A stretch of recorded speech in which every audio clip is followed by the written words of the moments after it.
ಬಂದೆ ಸರ್ ಒಂದೇ ಒಂದು ರಿಪ್ಲೈ ಅಶೋಕ್ ಗೌಡ್ರಿಂದ ಬೇಕು ಸರ್. ನಾನು ಪ್ರಶ್ನೆ ಕೇಳಲ್ಲ, ಬಹುಶಃ ಹಿಂಗೆ ಉತ್ತರ ಕೊಡ್ಬೋದೇನೋ ಅನ್ನೋ ಪ್ರಿಡಿಕ್ಷನ್ ತಪ್ಪಾದ್ರೆ ನೀವು ಕರೆಕ್ಟ್ ಮಾಡಿ ಹೇಳಿ.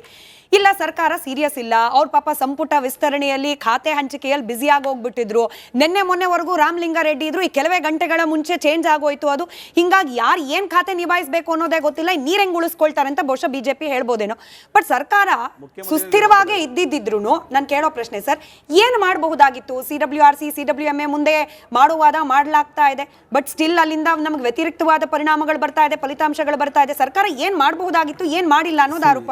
4 ಪಾಯಿಂಟ್ ಇರತಕ್ಕಂಥದ್ದು ಇದ್ರು. ಒಂದೇನು ಅಂತ ಹೇಳಿದ್ರೆ, ನೀವು ಯಾವಾಗ ನಮಗೆ ಮಳೆ ನೀರು ಬರೋದಿಲ್ಲ ಅಂತ ಹೇಳಿ ಡಿಸೆಂಬರ್ 5ನೇ ತಾರೀಕು 2025 ವರದಿ ಬಂತು.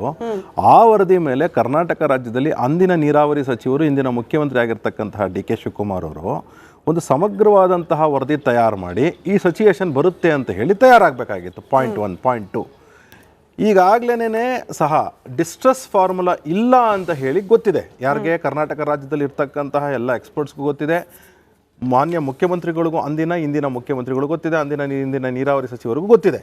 ಆ ಡಿಸ್ಟ್ರೆಸ್ ಫಾರ್ಮುಲಾ ಇಲ್ಲದೇ ಇದ್ದಾಗ ಅಟ್ಲೀಸ್ಟ್ ಆ ಫಾರ್ಮುಲಾ ವೈಸ್ ಹೋಗೋದಕ್ಕೆ ಯಾಕೆ ಪ್ರಯತ್ನ ಮಾಡಿಲ್ಲ ಅಂತಕ್ಕಂಥದ್ದು 2ನೇ ಪ್ರಶ್ನೆ. 3ನೇ ಪ್ರಶ್ನೆ, ನಿಮಗೆ ಗೊತ್ತಿರ್ತಕ್ಕಂತಹದ್ದು ಏನು ಅಂತ ಹೇಳಿದ್ರೆ, ನಿಮಗೆ ಸರ್ಫೇಸ್ ವಾಟರು ಮತ್ತು ಹಿಂಗಾರು ಮಳೆ ಮತ್ತು ಗ್ರೌಂಡ್ ವಾಟರ್ ಏನಿದೆ ಅಂದರೆ ಬೋರ್ವೆಲ್ಲು ಮತ್ತು ಇದೆಲ್ಲ ಕರ್ನಾಟಕ ಕಂಪ್ಯಾರಿಸನ್ ವಿತ್ ತಮಿಳ್ನಾಡು, ಅದರ ಸ್ಟ್ಯಾಟಿಸ್ಟಿಕ್ಸ್ನ ನೀವು ಇಟ್ಕೊಂಡಿದ್ದಿದ್ರೆ ಡಿಸ್ಟ್ರೆಸ್ ಇಯರಲ್ಲಿ ಅಂದರೆ ಮಳೆ 2026-27 ಸಾಲ ಬರೋಲ್ಲ ಅಂತೇಳಿ ಆಗ ವಾದ ಸರಿಯಾಗಿ ಮಂಡನೆ ಮಾಡಬಹುದಾಗಿತ್ತು.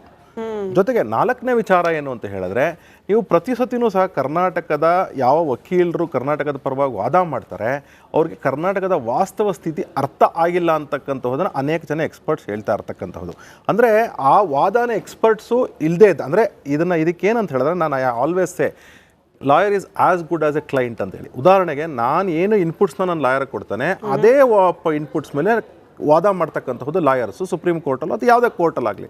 ಅಂದರೆ ಅರ್ಥ ಏನು ಅಂತ ಹೇಳಿದ್ರೆ, ಇಲ್ಲಿ ಕ್ಲೈಂಟ್ ಆಗಿರ್ತಕ್ಕಂತಹ ಯಾರು ನಮ್ಮ ಎಲ್ಲ ರೈತರನ್ನ, ನಮ್ಮ ಎಲ್ಲ ಎಂಟೈರ್ ಕರ್ನಾಟಕನ ರೆಪ್ರೆಸೆಂಟ್ ಮಾಡ್ತಕ್ಕಂತಹ ಯಾರು ಇರಿಗೇಷನ್ ಮಂತ್ರಿಗಳಿರ್ತಾರೆ, ಬೃಹತ್ ನೀರಾವರಿ ಸಚಿವರು ಇರ್ತಾರೆ, ಅವರು ಸರಿಯಾಗಿ ಮಂಡನೆ ಮಾಡಲಿಕ್ಕೆ ಸರಿಯಾದ ವ್ಯಾಲಿಡ್ ಡೇಟಾ ಪಾಯಿಂಟ್ಸ್ನ ತೆಗೆದುಕೊಂಡು ಹೋಗಿಲ್ಲ ಅಂತಕ್ಕಂಥದ್ದು. ಇದ್ರ ಜೊತೆಗೆ ಏನು ಹೇಳ್ತಾನೆ ಅಂತ ಹೇಳಿದ್ರೆ, ನೀವು ಅತ್ಯಂತ ಪ್ರಮುಖವಾದದ್ದು ನೋಡಿ, ಇದು ಏನಾಗುತ್ತೆ ಪ್ರತಿ 3-4 ವರ್ಷಕ್ಕೆ ರಿಪೀಟ್ ಆಗ್ತದೆ. ನಾವು ನೋಡಿದ್ದೇವೆ. ಯಾಕೆ ರಿಪೀಟ್ ಆಗ್ತಿದೆ ಅಂತ ಹೇಳಿದ್ರೆ, ಒಂದು ಡೇಟಾ ಪಾಯಿಂಟು, ಇದಕ್ಕೆ ನಮ್ಮ ರಾಜಾರಾಮ್ ಸರ್ ಒಪ್ಕೊಳ್ಬಹುದೇನೋ, ಇದು ಕರ್ನಾಟಕದ ಇನ್ಫ್ಲೋ ಏನಿದೆ ಕಾವೇರಿ ಡೆಲ್ಟಾದಲ್ಲಿ 1990 ಹಿಡ್ಕೊಂಡು 2012 ಮಧ್ಯದಲ್ಲಿ 28% ಇನ್ಫ್ಲೋ ಕಡಿಮೆ ಆಗಿದೆ.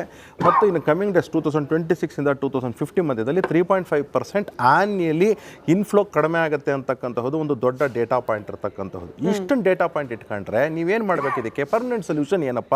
ಹೌದಪ್ಪ, ಟೆಂಪ್ರವರಿ ಸೊಲ್ಯೂಷನ್ನು ಕರೆಕ್ಟು, ನಾವೇನೋ ಹೋರಾಟ ಮಾಡ್ತೀವಿ, ಇವತ್ತು ನಾಳೆನಲ್ಲಿ ನೀರನ್ನು ಹರಿಸ್ತೀವೋ ಬಿಡ್ತೀವೋ ಅಂತಕ್ಕಂಥದ್ದು ಒಂದು ಕಡೆಗೆ. ಆದರೆ ಈ ಪರ್ಮನೆಂಟ್ ಸೊಲ್ಯೂಷನ್ ಕಡೆಗೆ ನಾವು ಹೋಗದೇ ಇದ್ದರೆ, ಅಂದರೆ ಮೇಕೆದಾಟು ಕನ್ಸ್ಟ್ರಕ್ಷನ್ ಇರಬಹುದು, ಜೊತೆಗೆ ಗಿಡಗಳನ್ನ ಹೆಚ್ಚಾಗಿ ನಾವು ನಟ್ಟು ಅರ್ಬನೈಸೇಷನ್ಗೆ ಒಂದು ರೀತಿಯಲ್ಲಿ ಗ್ರೋತ್ನ ಯಾವ ರೀತಿ ವಿಜುವಲೈಸ್ ಮಾಡ್ತೀವಿ ಅಂತ. ನಾನು I am not against urbanisation, I am saying that like ಅರ್ಬನೈಸೇಷನ್ನ ಯಾವ ರೀತಿ ವಿಜುವಲೈಸ್ ಮಾಡ್ತೀವಿ, ಕುಡಿಯೋ ನೀರಿಗೆ ಯಾವ ರೀತಿ ಸಮಸ್ಯೆಗಳನ್ನ ನಮ್ಮ ರಾಜು ಗೌಡ್ರು ಹೇಳ್ತಾರೆ, ತಿಬ್ಗೋಡ್ನಲ್ಲಿ ಮತ್ತು ಹೆಸರುಘಟ್ಟ ಮತ್ತು ಸ್ಟೋರೇಜ್ ಕೆಪಾಸಿಟಿನ ಜಾಸ್ತಿ ಮಾಡಿ ಮತ್ತು ಇದನ್ನೆಲ್ಲನೂ ಸಹ ಮಾಡ್ಲಿಕ್ಕೆ ಆಗ್ತದೆ. ಅಂದರೆ ಎನ್ವೈರನ್ಮೆಂಟಲ್ ಕನ್ಸರ್ನು ಇಟ್ಕೊಂಡು, ರೈತರ ಕನ್ಸರ್ನ್ ಇಟ್ಕೊಂಡು ರಾಜ್ಯದ ಜನತೆಗೆ ನ್ಯಾಯವನ್ನು ಒದಗಿಸಿಕೊಡೋದಕ್ಕೆ ಒಂದು ಸುಸ್ಥಿರವಾದಂತಹ ಒಂದು ದೂರದೃಷ್ಟಿ ಉಳ್ಳಂತಹ ಒಂದು ಸರ್ಕಾರ, ಮುಖ್ಯಮಂತ್ರಿ ಆಗಿರಬಹುದು ಅಥವಾ ನೀರಾವರಿ ಸಚಿವರಾಗಬಹುದು, ಸಮಗ್ರವಾಗಿ ಕೆಲಸ ಮಾಡತಕ್ಕಂಥ ಒಂದು ಸಂಪುಟ ಇರಬಹುದು, ಅದು ಇದೆಯಾ ರಾಜ್ಯದಲ್ಲಿ? ಖಂಡಿತವಾಗಲೂ ನನ್ನ ಪ್ರಕಾರ ಕಳೆದ 39 ತಿಂಗಳಲ್ಲಿ ಈ ರಾಜ್ಯ ಸರ್ಕಾರ ಏನಿದೆ, ಇದು ಕೇವಲ 5G ಬಗ್ಗೆ ಕಾನ್ಸಂಟ್ರೇಟ್ ಮಾಡ್ತೀವಿ ಅಂತ ಹೇಳಿ 5C ಆಗಿರತಕ್ಕಂತಹ ಸರ್ಕಾರ. ಅಂದರೆ crisis, collapse, corruption, communalisation and criminalisation ಆಗಿರತಕ್ಕಂಥ ಸರ್ಕಾರ. ಅಲ್ಲಿಗೆ ನಿಮ್ಮ ಹೇಳಿಕೆಯಲ್ಲೇ ನನ್ನ ಪ್ರಶ್ನೆಯನ್ನ ಪರಿವರ್ತನೆ ಮಾಡಿ ನಟರಾಜ್ ಗೌಡ್ರಿಗೆ ಕೇಳ್ತೀನಿ.